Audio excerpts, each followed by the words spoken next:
2021, año de la sobrenaturalidad divina, más allá de los límites. Gracias por conectarse a nuestro canal Mirejín Panamá.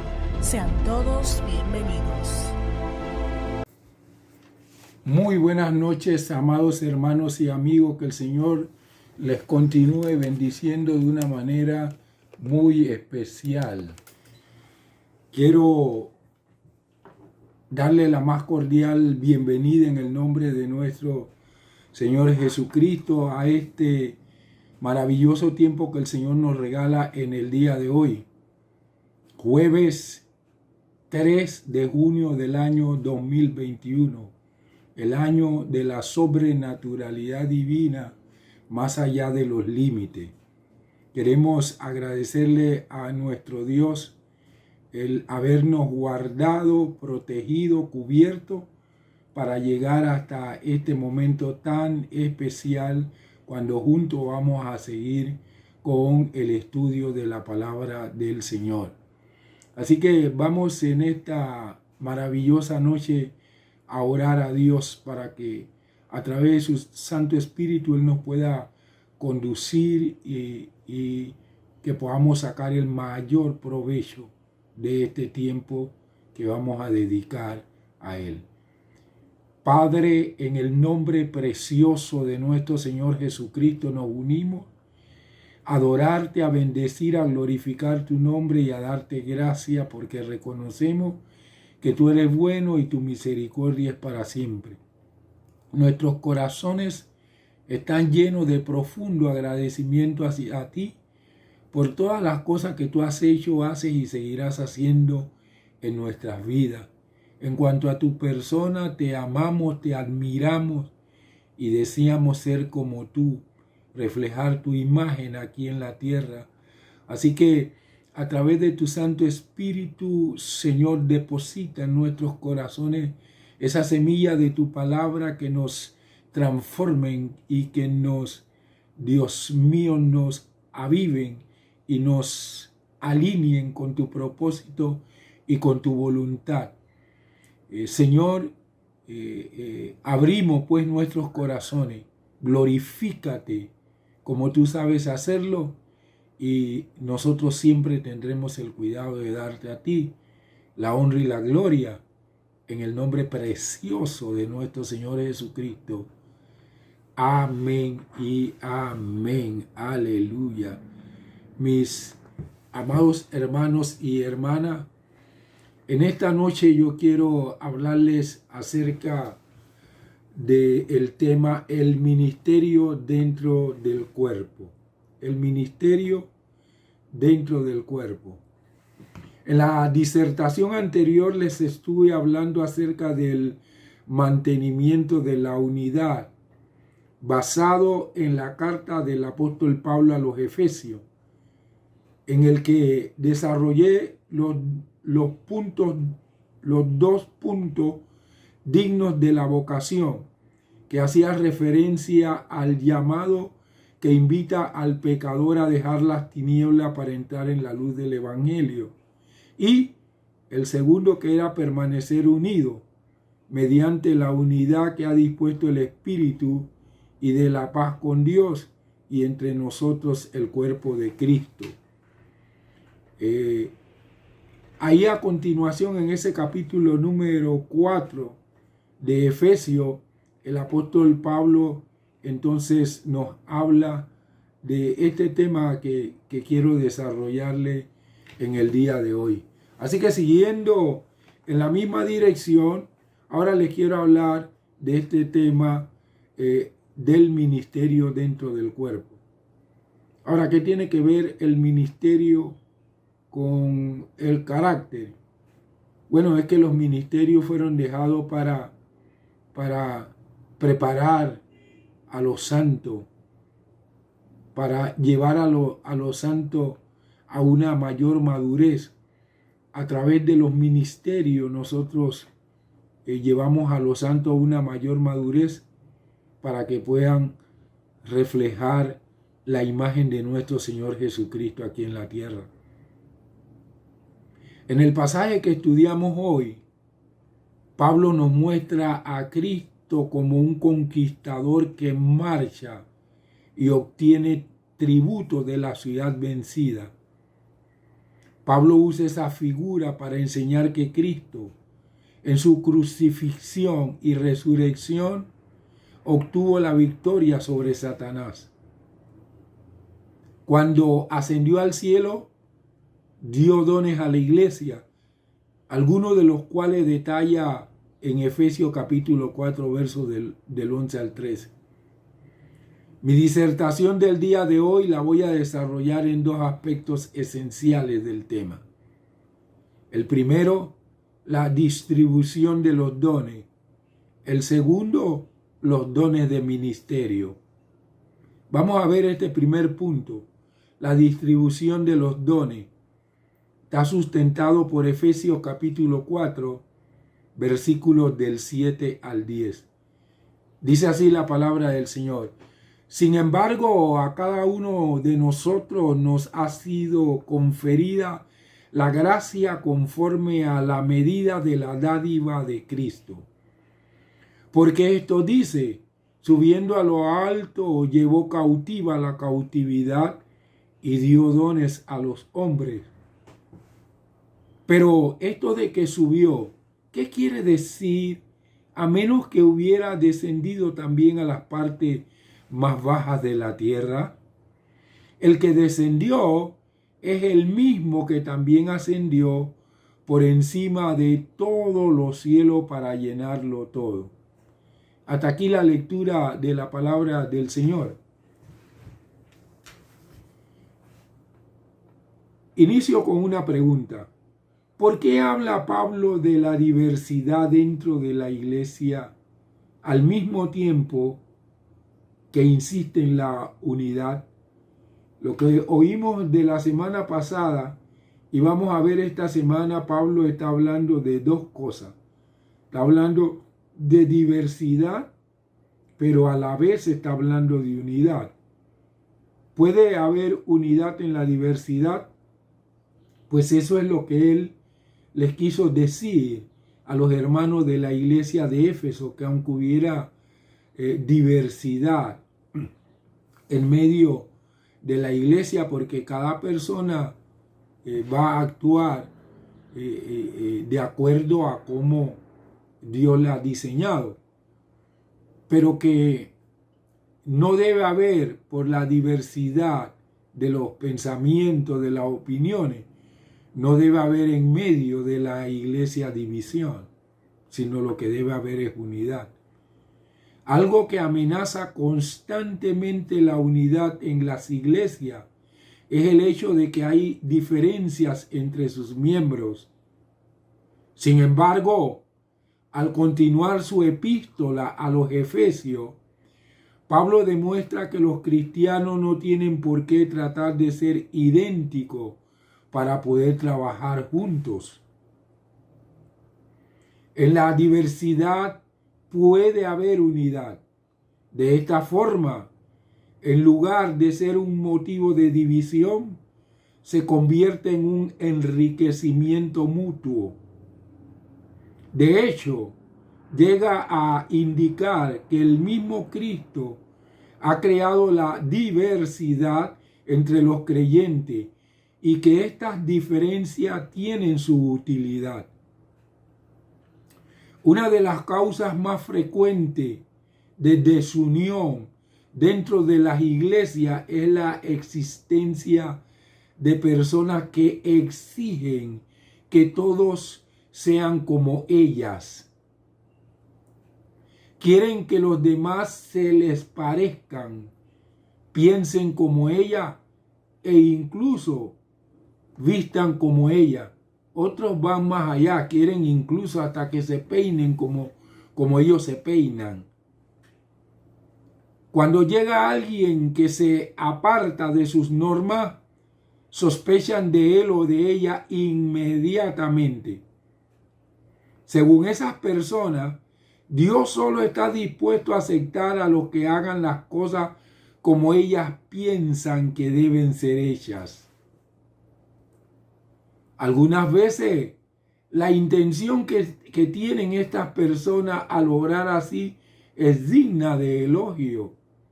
Quieren mantener la unidad en el cuerpo de Cristo. Sin embargo, no se dan cuenta de que es posible tener diversidad y seguir manteniendo una unidad que es muy superior a la simple uniformidad externa. Ser distinto no equivale a estar equivocado.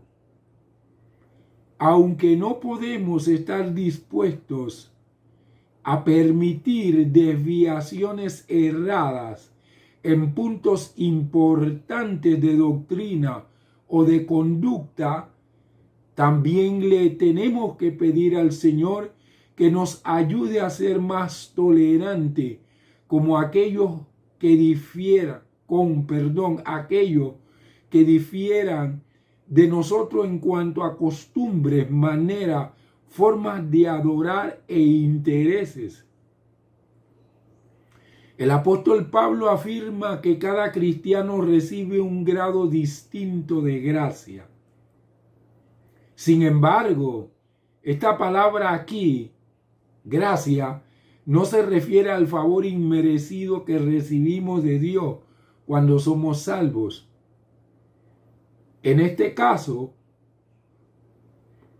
la gracia es una capacidad de origen sobrenatural que nos permite realizar dentro de la iglesia el tipo de servicio al que hemos sido llamados. Cristo da a cada uno de los creyentes esta gracia en una medida que corresponde a los planes que tiene para él o ella. Pablo cita a continuación el Salmo 68 como apoyo bíblico de esta enseñanza. En el versículo 18 dice: subiste a lo alto, tomaste cautivos, tomaste tributo de los hombres, aún de los rebeldes, para que allí habitara el Señor Dios. Este pasaje, amados hermanos y hermanas, describe a Cristo cuando regresa victorioso de batallar contra sus enemigos. Como los grandes generales del pasado, trae consigo el botín de la batalla que comparte con su súbdito al regresar a su ciudad. En el botín van incluidos numerosos prisioneros de guerra, muchos de ellos personas de talento e instruidas. Estos prisioneros se convertirán en esclavos de sus amos y estarán dedicados a administrar sus bienes u ocuparán alguna posición de responsabilidad dentro de los negocios de sus amos. El triunfo de Cristo en el Calvario fue total. Allí derrotó al diablo y a la muerte, el último de nuestros enemigos. El versículo 9 del pasaje que leímos, de Efesios 4, dice: la parte más baja de la tierra. ¿Qué quiso decir el apóstol Pablo con esto? Puede ser la tumba, o dos, el Hades, que para muchos creyentes es el lugar de descanso de las almas entre la muerte y la resurrección. Cualquiera que sea la interpretación que usted le dé, no cambia el hecho de que Cristo es el Señor de todo el universo, presente, pasado y futuro. Nada ni nadie está oculto de Él. El Señor de todo vino a la tierra y aceptó la muerte para rescatar a todos. Nadie está fuera de su alcance. descendió al sepulcro, pero salió de él victorioso. Nuestro Señor Jesucristo es el victorioso. Él venció a la muerte, al mundo, a la carne y al infierno. Entonces, cuando subió a los cielos, llevó consigo dones, o sea, el botín para los creyentes. Vamos a ir al segundo punto, los dones de ministerio. Este punto lo sustenta Efesios capítulo 4, versículos 11 y 12. Dice así la palabra del Señor. Y él mismo constituyó a unos apóstoles, a otros profetas, a otros evangelistas y a otros pastores y maestros,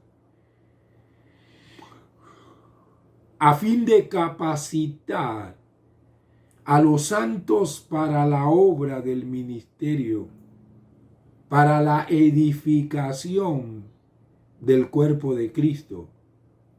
Hasta aquí la lectura de la palabra. En el botín de guerra de Jesús hay seres humanos también. Él les da dones y los prepara de manera sobrenatural para importantes puestos de servicio en su reino. Estas son las personas que Él les presenta a sus seguidores para que ocupen vitales oficios en su iglesia. Algunos cumplen el oficio de apóstoles. Esto es, aquellos a quienes Él envía a su obra con misiones especiales. Muchos de ellos son antiguos enemigos que demuestran ahora su lealtad, fidelidad y capacidad como útiles siervos a lo largo de los años. Pablo mismo es el mejor ejemplo de este ministerio de apóstol. Otros son profetas, voceros de Dios. A veces predicen cosas futuras, como Agabo, que está registrado en Hechos 11:28 su nombre, que predijo con exactitud el hambre que asolaría toda la tierra habitada en los días de él. Sin embargo, es más frecuente que los profetas hablen en nombre del Señor para exhortar y confirmar en la fe a los creyentes, como lo hicieron Judas y Sila, según Hechos 15:32. Entre estos que Cristo prepara y entrega a la iglesia se hallan también los evangelistas. Al igual que Felipe, son los que proclaman las buenas nuevas de la salvación entre los que viven en pecado, como menciona Hechos 21:8, Felipe el evangelista. No obstante, una vez que son salvos, los recién convertidos necesitan que cuiden de ellos. Por esta razón, Jesús también envía a cada rebaño de Dios un pastor maestro que lo guíe. ¿Qué comparación se puede hacer entre los dones de ministerio dados por Cristo y los dones del Espíritu? Entre estos dones de ministerio y los dones del Espíritu mencionados por Pablo en Corintios, 1 Corintios 12, hay ciertas diferencias.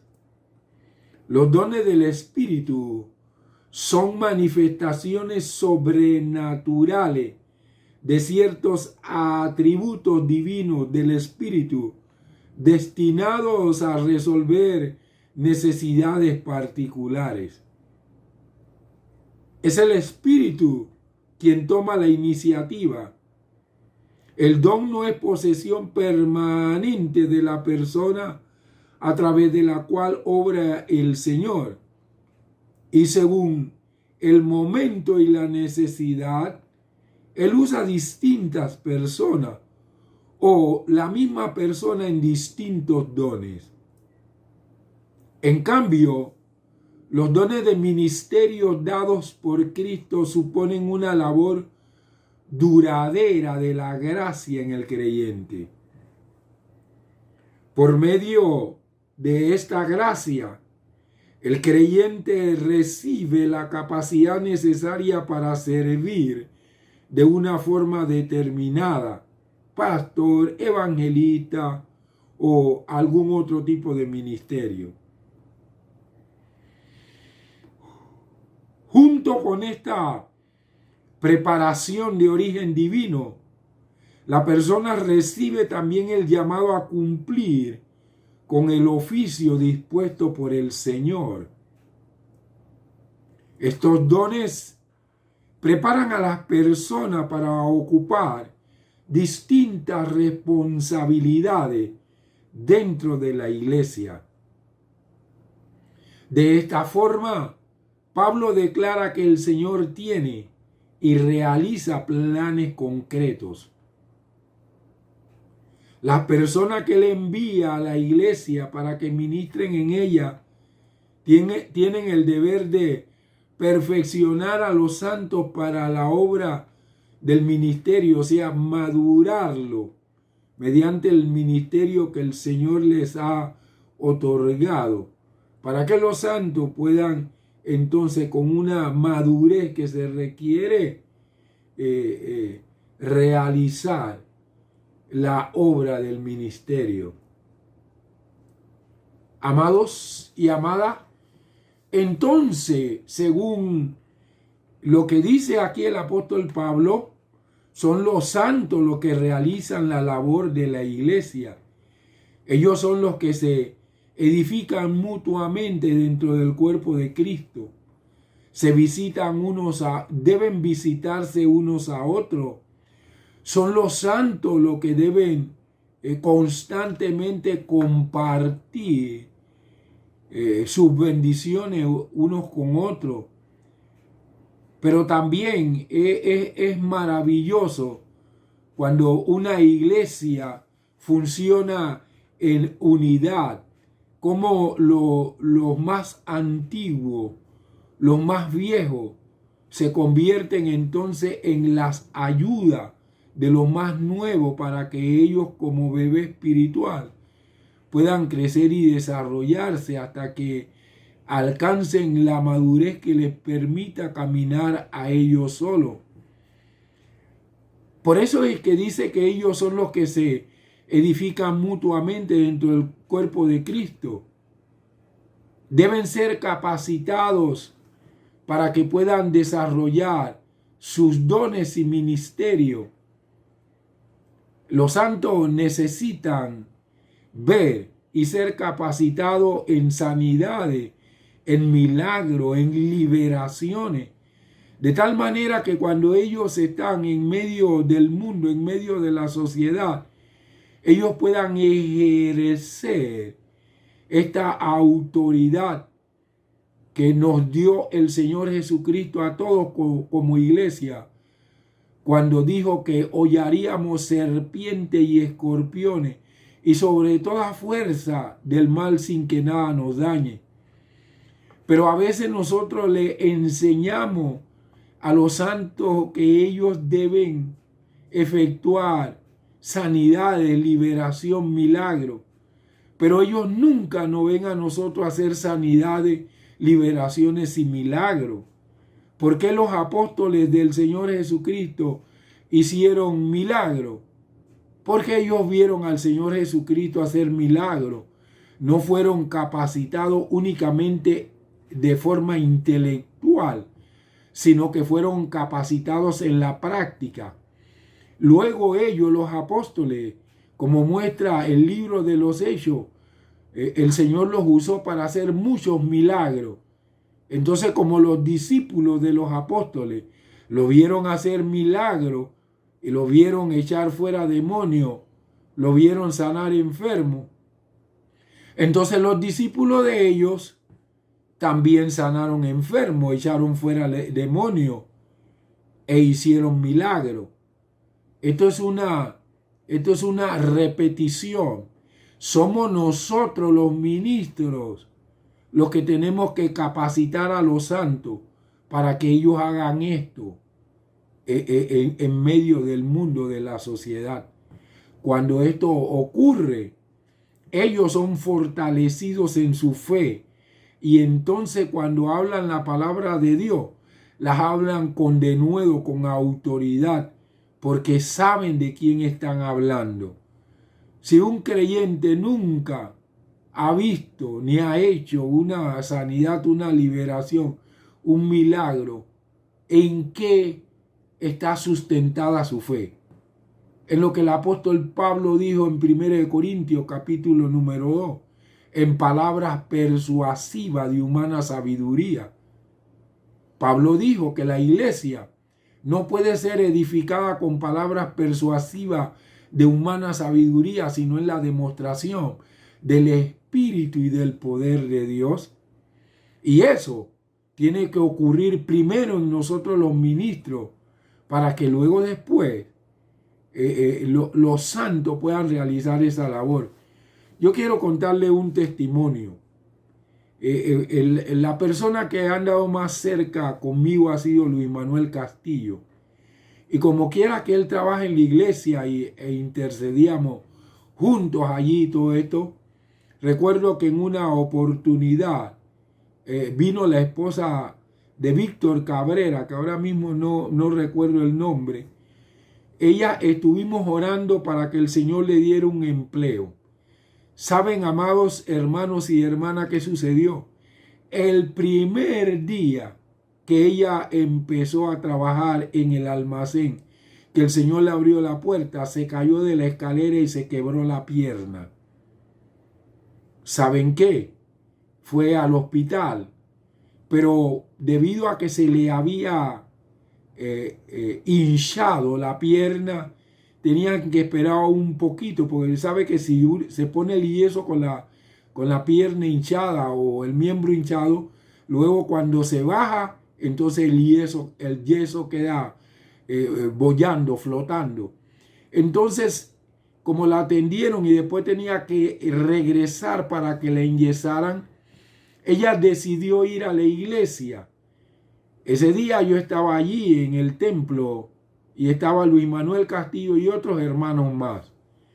Entonces cuando ella llegó, yo dije, pero ¿cómo? Nosotros hemos estado orando para que el Señor le abra la puerta para un trabajo, y ahora que el Señor le da el trabajo, entonces resulta que ella se quiebra la pierna. Yo dije, no, esto es una malicia de parte del enemigo. Y entonces yo le dije, ven acá, hija, yo voy a orar por ti. Y yo comencé a tocarla en el lugar de la pierna que se había quebrado y ordenarle a los huesos que se acomodaran. Les dije a los huesos que se acomodaran en su lugar. Y luego, después de decirle eso, le dije, ahora en el nombre del Señor Jesucristo, con el poder sanador de sus llagas, yo les ordeno que ustedes se suelden. Y comenzó un traqueteo en los huesos de ella. Y saben, amado, el Señor le soldó el hueso. Ella no tuvo que regresar para que la enyesaran. Y lo que sucedió fue que regresó a su trabajo con tremendo milagro, hermano.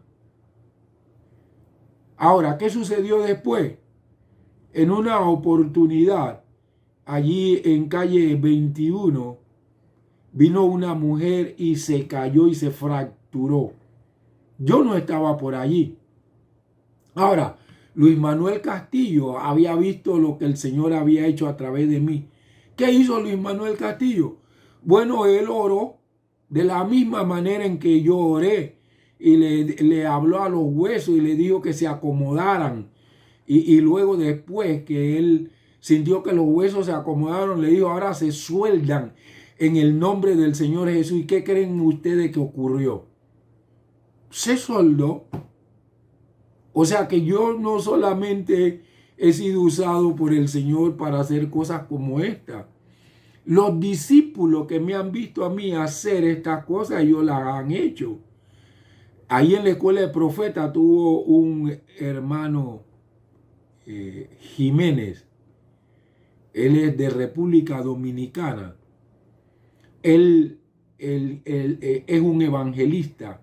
Y fíjese que ese año que él estuvo en la escuela de profeta es el año que más milagros, más sanidades y demostraciones de poder sobrenatural hizo el Espíritu Santo. ¿Y saben qué? Él se había dejado con su esposa e hizo un viaje a República Dominicana y habló con su esposa y le dijo cómo el Señor acá había conocido al Señor acá en Panamá, cómo el Señor había cambiado su vida y todo eso. ¿Y saben qué? Se arreglaron. Él regresó a Panamá. Recuerdo que unos días estuvo conmigo, todavía estaba yo en la siguiente escuela de profeta y él llegó allá. Me contó todo esto y me dijo que quería que yo orara por él porque él se iba a regresar a República Dominicana a hacer la labor de evangelista y a ver si plantaba una iglesia. Aquel día yo oré por él y le dije, Señor, él vio la sanidad de los milagros, las liberaciones, las señales que tú hiciste en la escuela de profeta. Ahora yo declaro la activación de ese poder sobrenatural en él y decreto que en el nombre del Señor Jesucristo el potencial que tú has puesto dentro de él se libera en República Dominicana y él va a comenzar a hacer los milagros que él vio hacer. Amados, cuando él se fue para República Dominicana, allá me escribió e hizo los mismos milagros que había visto. Y me dijo, apóstol, de todos los milagros que vi, el único que todavía no se ha efectuado, pero que sigo orando, es el de la curvatura de los pies. Y yo le dije, hijo, siga orando. Llegará el momento en que el Señor lo hará y ya después usted tendrá la experiencia de haber visto un pie plano que se le forma la curvatura. Lo que él vio allí en la escuela de profeta, él lo repitió en República Dominicana. O sea, para eso nos ha puesto Dios como ministro, para que capacitemos. La idea de parte de Dios no es que yo siempre ande haciendo esta labor. Lo que Dios quiere es que yo multiplique lo que Él me ha dado. Entonces yo oro para que los discípulos puedan hacer las cosas que ellos han visto hacer. Ahora, nosotros por la gracia de Dios tenemos una red que se llama Rapitre. Entonces resulta que en Rapitre están los pastores que están bajo mi cobertura y asociados conmigo. Ha habido oportunidades en las que el Señor me ha dicho a mí en nuestro retiro de restauración apostólica y profética de Churuquita, que el Señor me ha ordenado sanar enfermos y hacer milagros. Y todos estos pastores son testigos de la sanidad y de los milagros. Allí el Señor, mire, llegó a extender piernas que estuvieron una más corta que la otra, hacer diferentes tipos de milagros. Se sentó en una silla un joven que me dijo, yo tengo la enfermedad que se llama lupus.